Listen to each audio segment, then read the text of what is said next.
આજે 21 મેના રોજ ભારતના પૂર્વ વડાપ્રધાન સ્વર્ગસ્થ રાજીવ ગાંધીની પુણ્યતિથિ નિમિત્તે વડોદરા શહેર કોંગ્રેસ સમિતિ દ્વારા રક્તદાન શિબિરનું આયોજન કરવામાં આવ્યું હતું। આ દિવસ સમગ્ર દેશમાં રાષ્ટ્રીય આતંકવાદ વિરોધી દિવસ તરીકે પણ મનાવવામાં આવે છે। વર્ષ 1991માં તમિલનાડુના શ્રી પેરુમ્બુદુર ખાતે ચૂંટણી પ્રચાર દરમિયાન થયેલા આતંકવાદી હુમલામાં સ્વર્ગસ્થ રાજીવ ગાંધી શહીદ થયા હતા। દેશના સૌથી યુવા વડાપ્રધાન તરીકે ઓળખાતા રાજીવ ગાંધીએ ભારતના આધુનિકીકરણ અને ટેકનોલોજી ક્ષેત્રે મહત્વનું યોગદાન આપ્યું હતું। દેશમાં કોમ્પ્યુટર અને ટેલિકોમ્યુનિકેશન ક્ષેત્રે નવી દિશા આપવાની સાથે યુવાનોને મતાધિકારની ઉંમર 21 વર્ષથી ઘટાડીને 18 વર્ષ કરવાનો ઐતિહાસિક નિર્ણય પણ તેમના કાર્યકાળ દરમિયાન લેવાયો હતો। તેમની પુણ્યતિથિ નિમિત્તે વડોદરા શહેર કોંગ્રેસ સમિતિ કાર્યાલય ખાતે રક્તદાન શિબિર યોજાઈ હતી, જેમાં કોંગ્રેસના આગેવાનો અને કાર્યકર્તાઓ મોટી સંખ્યામાં ઉપસ્થિત રહ્યા હતા અને રક્તદાન કરી માનવ સેવાનો સંદેશ આપ્યો હતો। દેશના પૂર્વ વડાપ્રધાન રાજીવજી ગાંધીની આજે પુણ્યતિથિ નિમિત્તે વડોદરા શહેર કોંગ્રેસ કાર્યાલય ખાતે બ્લડ ડોનેશન કેમ્પનું આયોજન કરવામાં આવ્યું છે।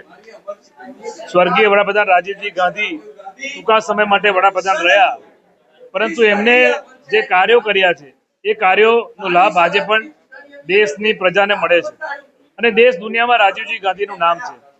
18 વર્ષનો મતનો અધિકાર હોય, સોશિયલ મીડિયા ઇન્ટરનેટની ક્રાંતિ હોય, મહિલાઓને 33% ભાગીદારીની વાત હોય, આ તમામ મોરચા પર રાજીવ ગાંધીએ એ સમયે આ યોજનાઓ અને આ અમલમાં લાયા અને ટૂંકા સમય માટે રહ્યા, પરંતુ એમના દ્વારા કરેલા કામો આખા દેશ દુનિયામાં લોકો યાદ કરે છે। ખાસ કરીને આજે કોંગ્રેસ પાર્ટી પર અમે માનવ કલ્યાણ જનસેવાના હેતુથી બ્લડ ડોનેશન કેમ્પનું આયોજન કર્યું છે, જેમાં SSG હોસ્પિટલ જે સરકારી હોસ્પિટલ ત્યાંથી બ્લડ બેંકવાળા આવ્યા છે અને આ બ્લડ કેમ્પનું અહીં આયોજન કરવામાં આવ્યું છે।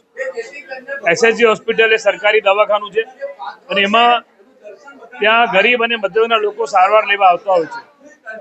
SSG બ્લડ બેંકના સંચાલકો સાથે વાત થઈ કે લોહીની અછત સર્જાય છે ત્યારે અમે તાત્કાલિક આ બ્લડ કેમ્પનું આયોજન કર્યું છે।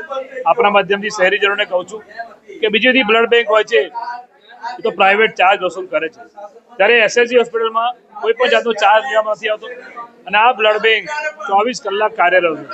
ત્યારે આપણે સૌએ રક્તદાન મહાદાન નો હેતુ એ સંકલ્પ લઈને SSG હોસ્પિટલમાં બધા બ્લડ ડોનેટ કરે એવી આપ માધ્યમથી વિનંતી